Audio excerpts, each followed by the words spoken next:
sana. Nagpapasalamat po ako sa Panginoon Diyos kasi sa tagal po ng nararamdaman ko, natanggal po yung sakit ko.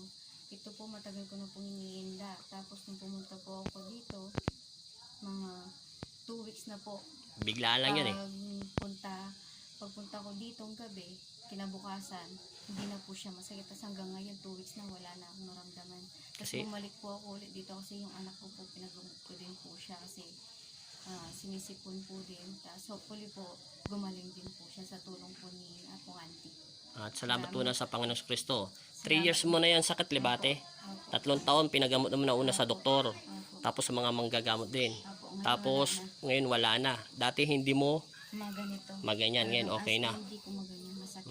Maraming salamat. Basta Maraming salamat po sa palitan nyo na lang ng suklian nyo na lang ng kabuti sa inyong kapwa, sa inyong pamilya at magulang, ha. Maraming salamat po Panginoong Hesus at Amang Nazareno, at maraming salamat po rin sa inyo ate at sa inyong anak, ha. Maraming salamat Panginoong Hesus.